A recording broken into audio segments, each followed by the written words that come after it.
Good afternoon, everyone. My name is Frédéric Arsenault. I'm from Montreal, so you can just call me Fred. I'm fine with that.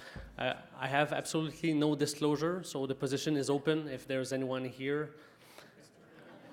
I'm going to be entertaining you about PRRT, or peptide receptor radionuclide therapy. So we prefer PRRT, and we've seen it all. I've seen it with 15 R's in it, so as long as there's a P and a T at the end, we know what it is.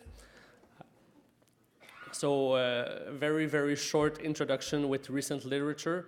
So I need to talk about the Netherlands study. It was a multi-center randomized phase 3 clinical trial. So it was a clinical trial in Europe that put PRRT on the map. They compared PRRT to high-dose sandostatin.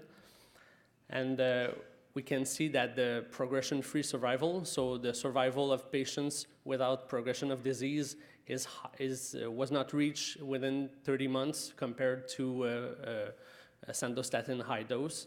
And the overall survival was also higher using PRRT. So it's the highest level of clinical evidence that we have for PRRT with the advantages that I mentioned. So it's considered by many as a pivotal study. It gave way to the emergence of the concept of theranostics. Imagine theranostics as you have a lock, and the theranostic is the key. We just put a different keychain to the key, and that way we can image a disease, or we can treat the disease using the same key, but with a different keychain. Also, it fast-tracked PRRT. So it was approved. I'm sorry because the text is cut in my slides. In January 2018, it was approved by FDA, and it was fast-tracked to Health Canada, and it was approved on January 9th, 2019. It also sparked interest of Big Pharma, raising investment worth more than $5 billion, but it fits on a single banknote, so it's not that much. What is the current role of PRRT? It's part of the armamentarium of neuroendocrine tumor, along with surgery, somatostatin analogs that most of you know, biotherapies, including everolimus and sunitinib, chemotherapy, embolization, and Y90 embolization that we just talked about. PRRT is right there at the end. So we found a mass. The good news is that in nuclear medicine, we have a weapon of mass destruction to cure it. The current role of PRRT stands at pretty much the bottom of the line. So usually patients that have a G1 or G2 neuroendocrine tumor, they start off with either somatostatin analog or biotherapies. And after that, on progression of disease, well, the first treatment is surgery, of course, when it's amenable to surgery. When it's not amenable to surgery, inoperable or metastatic, then we start with those treatments, and PRRT comes along. The potential role of PRRT might be on the same line as any other treatment. We just don't know it, and we have to make more research using PRRT. So the main challenge is to establish what is the best therapeutic sequence for your treatments. Who is eligible for PRRT? First thing, the patient must have a neuroendocrine tumor. If the patient doesn't have a neuroendocrine tumor, we cannot give him PRRT, of course. The neuroendocrine tumor must be inoperable, so either locally advanced or metastatic, or the patient is refusing surgery all along. And we must document progression of disease or symptomatic disease that is not controlled using optimal medical treatment. This is an example of a patient. I think you can see the disease. It's the dark spots. It's everywhere. So all known lesions must show significant uptake of somatostatin receptor, using either imaging technologies that we have, either gallium-68 that you've probably heard of, or indium-111 octreotide or octreoscan. Both are performed in nuclear medicine. Exclusion criteria, so inability to obtain consent from the patient, low level of performance. If a patient cannot cannot receive a treatment as an outpatient treatment. He's not eligible, and pregnancy also. How do we administer PRRT? It's very simple. There are two pathways. The standard PRRT or empiric PRRT, we give a single dose every 8 weeks for 4 treatments.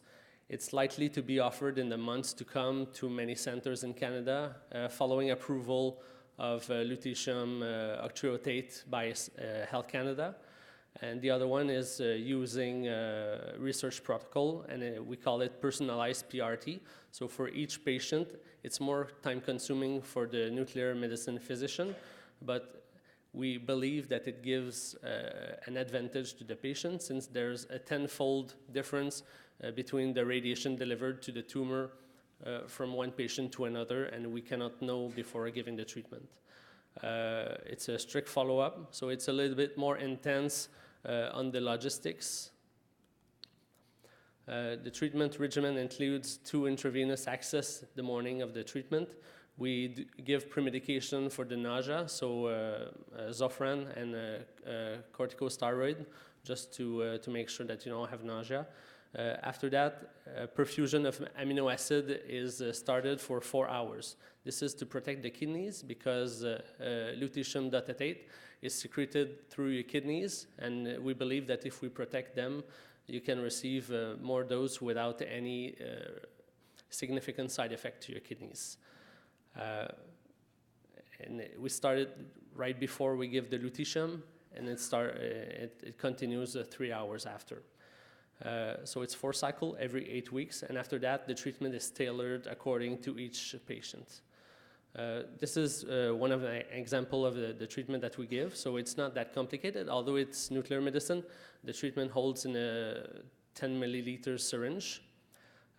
So we have to administer the treatment in a dedicated leaded room using specialized nursing, nuclear medicine technologist, and the consultant. First, we start off giving the premedication. After that, renal protection is the one in the brown bag up there. It's not alcohol, although some patients ask for a gin and tonic in the morning of the treatment. And we also give saline to make sure the venous access is kept running. We have 2 patients at the time, and we have multiple rooms, so as many patients as we can directly supervise, we treat. It's all done in a closed circuit, so it's a 6 milliliters tube that is filled with the treatment, and it's given throughout 20 minutes. Potential benefits that you can hope for is extended progression-free survival, extended overall survival. There's an increase in objective response rate compared to other therapies, other systemic therapies, sorry. A significant improvement of quality of life, reduction in hormone-related symptoms, and also there's lesser risk and side effect compared to other therapies. In Quebec City, we give the treatment. Most of the patients now are out-of-province patients. It's the only research protocol that accepts out-of-province patients. And when they come to visit Quebec, it's an outpatient basis, and they come see us as they're on vacation. But potential side effects. So the most notable side effect is fatigue that lasts 1 to 2 weeks, but it does not put you in bed. You can still do your activities. You just have less energy to start doing some tasks. The women like it because the men start vacuuming the house.